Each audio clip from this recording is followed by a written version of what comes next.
ಬಿಜೆಪಿಗೆ ಭಾರಿ ಗೆಲುವಾಗಿರುವ ಕಾರಣ ಮಂಡ್ಯದಲ್ಲಿ ಬಿಜೆಪಿ ಕಾರ್ಯಕರ್ತರು ಸಂಭ್ರಮಾಚರಣೆಯನ್ನ ಮಾಡ್ತಿದ್ದಾರೆ. ಚುರುಮುರಿಯನ್ನ ಹಂಚುವ ಮೂಲಕ ವಿಶೇಷವಾಗಿ ಸಂಭ್ರಮಾಚರಣೆಯನ್ನ ಮಾಡಲಾಗ್ತಾ ಇದೆ. ಮೋದಿಗೆ ಜೈ ಜೈ, ದೀದಿಗೆ ಬಾಯ್ ಬಾಯ್ ಅಂತ ಹೇಳಿ ಘೋಷಣೆಯನ್ನ ಮಾಡ್ತಾ ಇದ್ದಾರೆ. ಸಂಜಯ್ ವೃತ್ತದಲ್ಲಿ ಬಿಜೆಪಿ ಕಾರ್ಯಕರ್ತರ ಸಂಭ್ರಮಾಚರಣೆಯನ್ನು ಮಾಡಿರುವಂತದ್ದು.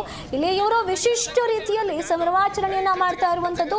ಚುರುಮುರಿ ಮತ್ತು ಸಿಹಿಯನ್ನ ಹಂಚುವ ಮೂಲಕ ಕಾರ್ಯಕರ್ತರು ಸಂಭ್ರಮಾಚರಣೆಯನ್ನ ಮಾಡ್ತಿದ್ದಾರೆ. ಪಶ್ಚಿಮ ಬಂಗಾಳದಲ್ಲಿ ಬಿಜೆಪಿಗೆ ಆಗಿರುವಂತಹ ಗೆಲುವಿನ ಹಿನ್ನೆಲೆ ಈ ಸಂಭ್ರಮಾಚರಣೆ ನಡೀತಾ ಇರುವಂತದ್ದು. ಪ್ರಧಾನಿ ನರೇಂದ್ರ ಮೋದಿ ಹಾಗೂ ಅಮಿತ್ ಶಾ ಅವರ ಫೋಟೋಗಳನ್ನ ಹಿಡಿದು ಜೈಕಾರ ಕೂಗುವ ಮೂಲಕ ಸಂಭ್ರಮಾಚರಣೆಯನ್ನ ಮಾಡ್ತಿದ್ದಾರೆ.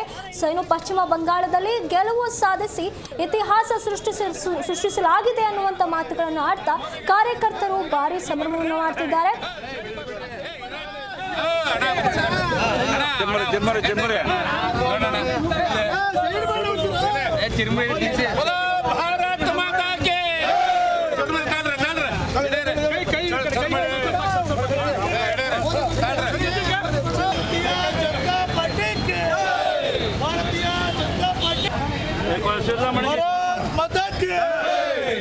ಭಾರತ ಮಾತಾ ಕೆ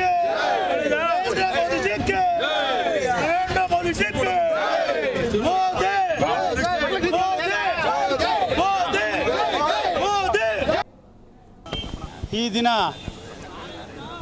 ನಮ್ಮ ಪಕ್ಷಕ್ಕೆ ಮತ್ತು ಈ ದೇಶಕ್ಕೆ ಹಿಡಿದಿದ್ದಂಥ ಒಂದು ಗ್ರಹಣ ಬಿಟ್ಟಿದೆ ಅಂತ ನಾನು ಹೇಳಲಿಕ್ಕೆ ಇವತ್ತು ಇಚ್ಛೆಪಡ್ತೇನೆ.